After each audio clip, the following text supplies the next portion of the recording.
Эфир Абхазского телевидения продолжает русская служба новостей. Здравствуйте. И в начале выпуска коротко о главных темах дня. 32 квоты на поступление в учебные заведения по специальностям гражданской авиации выделены правительством России по запросу Министерства экономики Абхазии.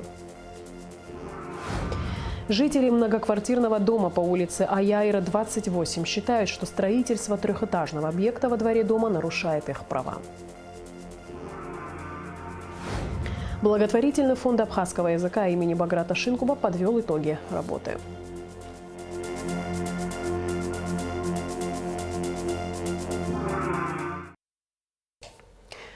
Черноморэнерго ввело новый график ограничения поставки электроэнергии абонентам. Эта вынужденная мера связана с тем, что объем электроэнергии, поставляемый по перетоку из Российской Федерации в феврале, будет меньше того, что Абхазия получала в январе. Если объем перетока в январе составлял 250 миллионов киловатт-час, в феврале он снизится до 190 миллионов киловатт-час. А уровень потребления электроэнергии в сутки сохраняется на прежнем уровне – 11 миллионов киловатт-час. Новый график введен и на высоковольтных линиях, питающихся Сингургэс. Это обусловлено критически низким уровнем воды в Джварском водохранилище – 410 метров и низким объемом притока воды. Ограничения коснутся всех категорий потребителей, так как отключению подлежат не отдельные подстанции, а высоковольтные линии. Свет будут отключать 3 раза в сутки на 2-3 часа в зависимости от того, от какой линии питаются абоненты. В некоторых частях республики света не будет по 7 часов. Все центральные районные и городские клиники обеспечены дизельными генераторами. Об этом доложили министру здравоохранения, руководители медучреждений. Клиники готовы к отключениям электроэнергии. Все аппараты работают в штатном режиме, что позволяет оказывать полный комплекс необходимых услуг гражданам на время верных отключений. Министр Эдуард Будпа поручил главным врачам держать ситуацию на контроле и докладывать о работе госпиталей в ежедневном режиме. 20 февраля завершится прием заявок на поступление в учебные заведения России по специальностям гражданской авиации. 32 квоты выделены правительством Российской Федерации по запросу Министерства экономики Абхазии. Желающие могут успеть подать заявку. Асида Малия продолжит тему. В руках старшего штурмана Айнара Отрба шлем с хитроумной начинкой. Ведь в целом от шлема зависит техника пилотирования самолета и эффективность применения пилотом бортового вооружения истребителя. В конечном результате жизнь летчика и выполнение им поставленной задачи.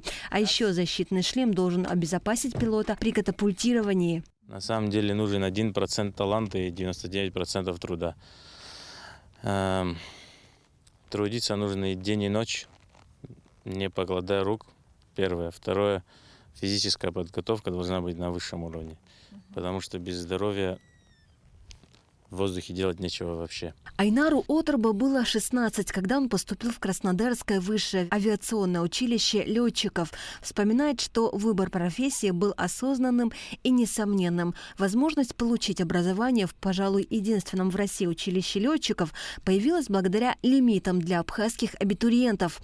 Полеты в небе, неважно, военной или гражданской авиации, всегда несут колоссальную нагрузку для пилота. Неспроста из 5 лет только на 3-й год обучения будущих летчиков допускают к штурвалу. Физика, математика – основные предметы, которые нужны изначально. А то, что необходимо уже далее, там всему научат.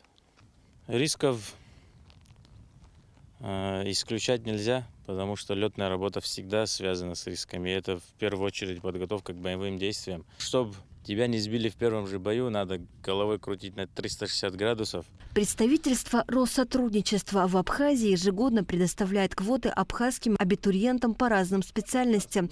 А в этом году, по сравнению с прошедшими, рекордно высокое количество целевых квот на гражданскую авиацию. И вот с чем это связано. Это 32 целевые квоты для ребят, чтобы они могли учиться в конкретных вузах в России. То есть, если у нас по остальным квотам, которые мы выделяем, и по остальным направлениям, ребята могут выбирать для себя вузы, в которых они могли бы учиться, то здесь у нас конкретные вузы, в которых именно проходит обучение по конкретным специальностям. Это у нас произошло в результате того, что было обращение со стороны Министерства экономики Абхазии на предмет потребности в этих специалистах. Исходя из этого, Миноборнауки сформировал те вузы, которые могли бы конкретно подготовить по конкретным специальностям этих ребят.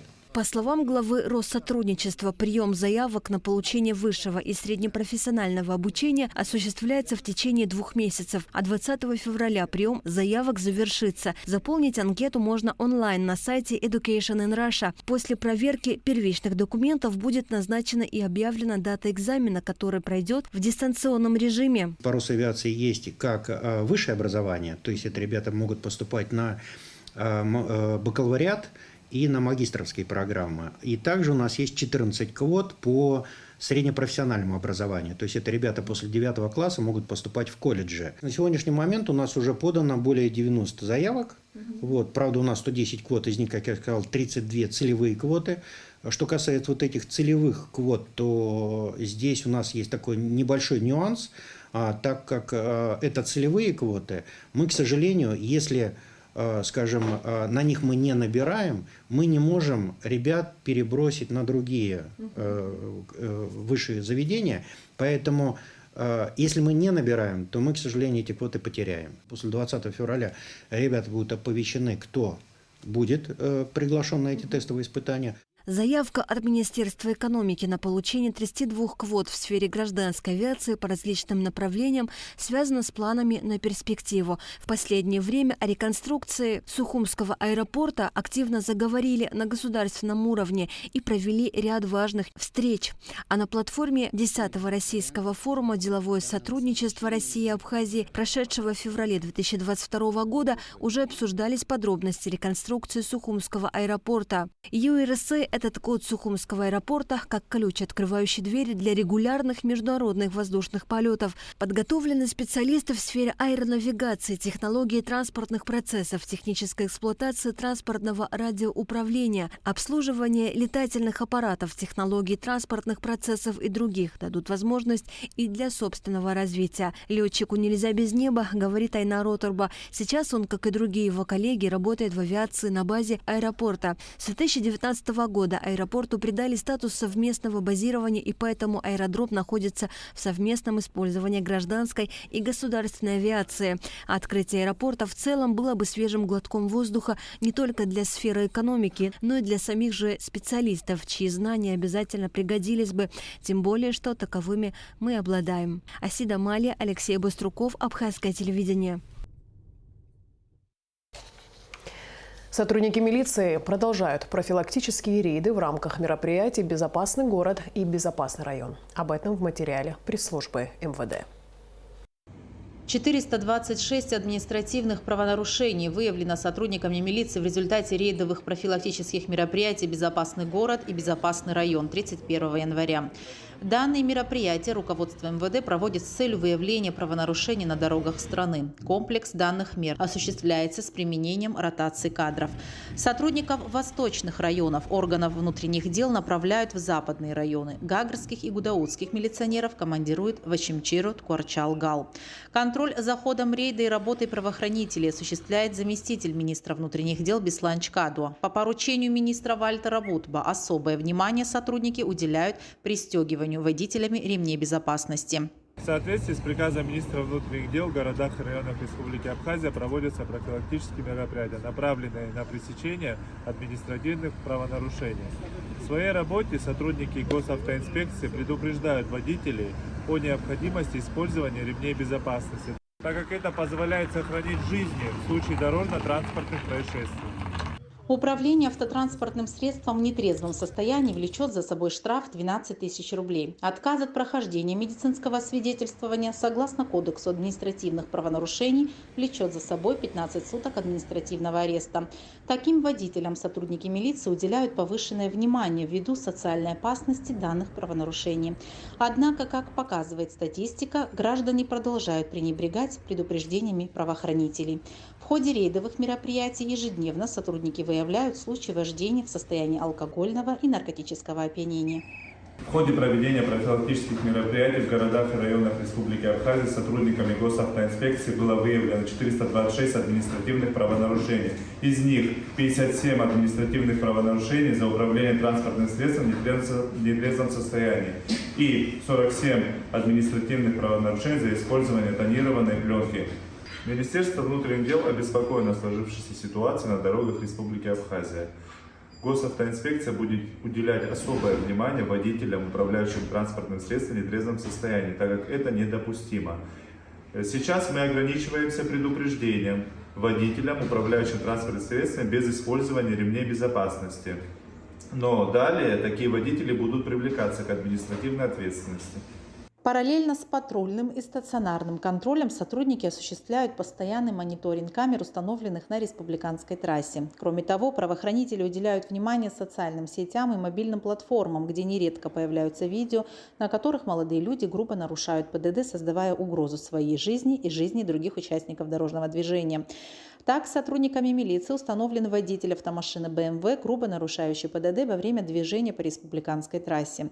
После установления личности автовладельца на него был составлен административный протокол за совершение правонарушения, предусмотренного статьей 117 частью 2 КоАП Республики. Транспортное средство поставлено на штрафстоянку. Личность водителя второго автомобиля Lexus, фигурирующего в видеоролике, в настоящее время устанавливается с целью привлечения его к ответственности.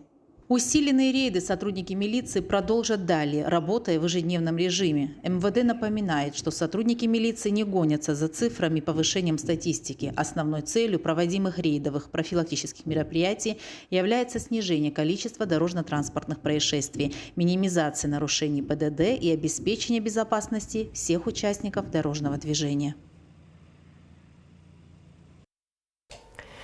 В Очимчирском районном суде под председательством судьи Фатимы Харчилава продолжилось судебное заседание по уголовному делу о Чиловском водопроводе. На заседание явились подследственный экс-начальник управления капитального строительства Беслан Агрба, экс-гендиректор государственной компании «Апснаргалара» Игорь Казанба, инженер технического надзора УКС Вахтанг Бигбава и экс-директор Очимчирострой Иракли Куркунава. Они обвиняются в присвоении средств, совершенном с использованием служебного положения группой лиц по предварительному сговору в особо крупном размере. На заседании присутствовали гособвинитель, прокурор судебного направления Генпрокуратуры Нартаркил, представитель потерпевшего УКС по доверенности Илана Авицба, а также адвокаты, защищающие подсудимых Астан Дацава, Автандил Чкадо, Инга Габила и Асидар Чили. На судебном заседании должны были допросить двух свидетелей, один из которых, не дождавшись конца допроса, без разрешения покинул зал. Второй свидетель на заседание не явился. Как отметила судья Фатима Харчилава, при дальнейшей неявке свидетелей будет осуществляться их привод. Следующее судебное заседание состоится 15 февраля. В нашу редакцию поступило письмо от жителей многоквартирного дома по улице Аяйра, 28. Они считают, что строительство трехэтажного объекта во дворе дома нарушает их права. В ситуации разбиралась Гугут Савардания. Дому по улице Аяйра почти 112 лет. Он был построен в 1911 году. У здания старинный архитектурный облик. Здесь уже несколько поколений проживают 4 семьи. Все они являются собственниками участка, на котором находится объект. Однако землей владеет еще одна семья, которая здесь не проживает. Ею в 2010 году во дворе перед домом было возведено вот это одноэтажное здание. По словам жильцов дома по улице Аяйра, оно им не мешало. Но сейчас возникла проблема, так как здесь собираются достраивать еще 2 этажа. Единственные окна, куда попадает солнце, они будут сейчас закрыты. Как раз вот эта половинка, которая будет полностью закрыта от солнца, очень там сыро. Живет многодетная семья, 5 детей, старшей девочке 16 лет, а младшая вот сейчас родилась, еще годика нету, даже полгода нет. Ну, вот какие-то проблемы, они вывезли ребенка сейчас в Россию на лечение. Вот они сушат и матрасы, вытащили подушки, потому что очень-очень сыро. Ну, сами знаете, наш климат. Эти окна из моей квартиры.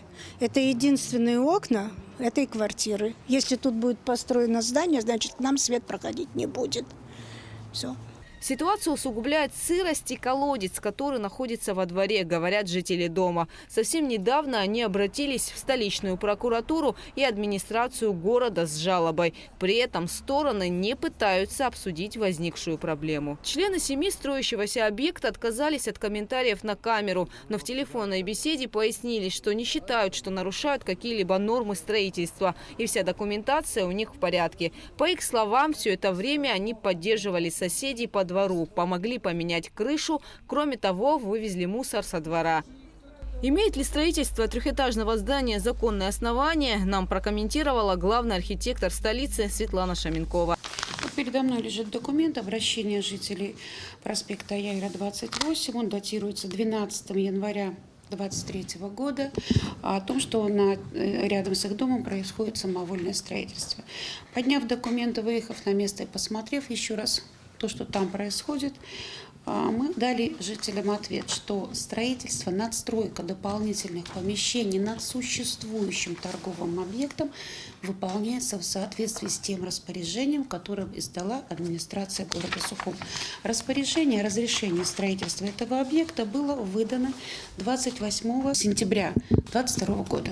По словам Шаменковой, на месте строительства объекта была проведена экспертиза о возможности надстройки над зданием. Было выдано разрешение из Государственного управления по архитектуре и ЖКХ, согласно которому третий этаж обязательно должен быть из дерева, чтобы не нагружать фундамент.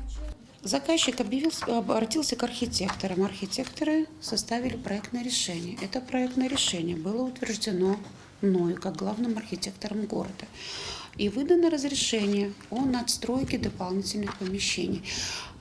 Решение такое принимается на основании действующего у нас на территории Абхазии СНИПа градостроительства, застройка, планировка городских и сельских поселений, в котором сказано, что при строительстве новых объектов мы обязаны учитывать и обращать внимание на нормы инсоляции и противопожарные нормы.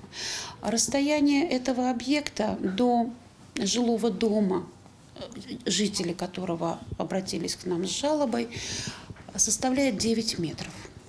Это больше, чем достаточно для того, чтобы были соблюдены нормы инсоляции. По словам Шаменковой, строительство соответствует всем нормам – пожарным и санитарным. Дом построен в 1911 году и имеет общий забор с домом Аделе Аббас Аглы. Оба здания входят в перечень объектов историко-культурного наследия. Наш дом, и не раз приходили девочки, которые пишут об улицах нашего города.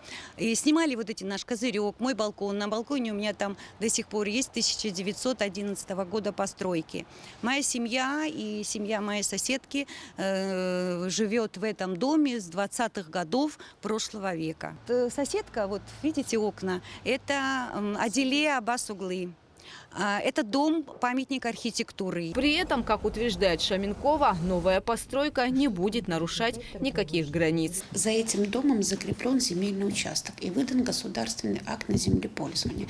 То есть новое строительство, которое надстройка, оно не нарушает границы этого участка, который закреплен за этим домом. Каких-либо, допустим, необходимых требований в плане, если бы мы вплотную бы пристраивались, вот здесь мы бы рассматривали вопрос о том, что строительство может повредить и навредить этому зданию. Но это здание находится на достаточном расстоянии, чтобы новое строительство никаким образом на него не повлияло. Разрешение соседей на строительство нужно, по словам Шаменковой, только если затрагиваются их интересы. В том случае, если строительство объекта примыкает к зданию. Если наше строительство, например, примыкает непосредственно к этому зданию, если вдруг нарушаются вот эти противопожарные нормы, мы тогда просим согласия соседей. В данном случае не было необходимости этого делать. Конечно, мы не хотим, чтобы строили второй и третий этаж. Они бы хотели, чтобы у них перед окнами построили второй, третий этаж. Пусть они подумают. Им бы хотелось, чтобы с ними так неблагодарно поступили. Я проживаю здесь с 1944 года, как родилась. Здесь бывает мой брат, это его квартира тоже. И племянницы. Но они приезжают, уезжают. Постоянно живу я. Жалоба о строительстве объекта по улице Аяйра, 28 рассматривается столичной прокуратурой, которая сделала запрос в мэрию столицы. Вся документация уже подготовлена и в ближайшее время будет направлена в прокуратуру. Гугут Савардания, Михаил Братухин, Абхазское телевидение. Благотворительный фонд абхазского языка имени Баграта Шинкуба подвел итоги работы. Руководители организации рассказали о планах и проектах, которые уже реализуются. К примеру, о разработке современной методики изучения абхазского языка для детей от 3 до 7 лет «Апсшибзи» из Бойцара. Методика одобрена Министерством просвещения и уже апробирована в частных детских образовательных учреждениях по всей территории Абхазии. Осталось внедрить ее в дошкольные учреждения республики. Также среди главных проектов – озвучка фильмов на абхазский язык и внедрение программы обучения искусственного интеллекта абхазскому языку. На данном этапе уже создано 100 тысяч предложений. В планах перевести 1 миллион предложений, что в дальнейшем позволит получить высокое качество перевода как с абхазского на русский, так и наоборот. Также работники фонда рассказали о совместной работе со школой иностранных языков Capital School Center, которая создана в России. У нас проходят встречи и переговоры по поводу создания еще одного приложения по аудиокнигам и просто по так называемой читалке, когда в приложении будут загружены удобные для чтения в цифровом формате книги и аудиокниги. Такое приложение аудиокниги книг позволит удобно читать и слушать книги на абхазском языке. А методика для взрослых, я думаю, что наболевшая тема. Усилиями отдельных людей такую методику создать сложно, поэтому здесь нужна работа команды и использовать опыт изучения иностранных языков. Уже, в принципе, все высчитано, сколько слов человек должен знать, сколько часов он должен пройти. И вот такую методику мы планируем создать для взрослых, уже чтобы любой желающий индивидуально или в группе мог пройти и прийти и выучить абхазский язык. И здесь очень важно, я думаю, что отметить уровни языка, то есть сделать первый уровень, там, или А1, А2, там, Б1, Б2 и так далее. Да, ну и синхронный переводчик с абхазского на русский. Многие встречи, собственно, как, например, наша, проходят в стране. Мы видим собрания, мы видим разные мероприятия, которые проводятся на русском языке, потому что зрители или участники таких встреч не владеют абхазским языком. Несложным техническим приспособлением можно решить этот вопрос на данном этапе. Например, такой радиогид на 10 персон стоит всего порядка 15 тысяч рублей. Я думаю, что многие структуры могут себе такое позволить. И мы, мне кажется, тем самым еще и статус языка мы поднимаем, когда официальные мероприятия, в том числе, проходят на абхазском языке. Выдающийся лингвист и кавказовед, профессор Лондонского университета Джордж Хьюитт передал в дар Национальной библиотеке Абхазии редкий двухтомник Дугласа Фрешфилда на английском языке «Исследования Кавказа». Книга вышла в 1896 году. Ее автор Дуглас Фрешфилд – человек, который первым покорил кавказские пики Эльбруса и Ушпа. У Джорджа Хьюитта ушло несколько лет на то, чтобы отследить, где продается экземпляр этого раритетного издания.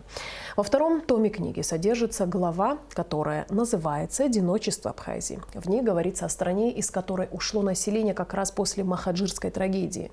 Руководство Национальной библиотеки выражает большую благодарность Джорджу Хьюитту за подарок, а Рустаму Аншба и Милане Бутуба-Аншба за организацию доставки. И в завершении выпуска информация о погоде. По сообщению Гидрометцентра, в четверг, 2 февраля, на территории Абхазии ожидается облачная погода с прояснениями, дождь разной интенсивности, местами возможен дождь с мокрым снегом. В горах снег. Температура воздуха ночью 0 плюс 5, днем плюс 3, плюс 8. Температура морской воды плюс 10.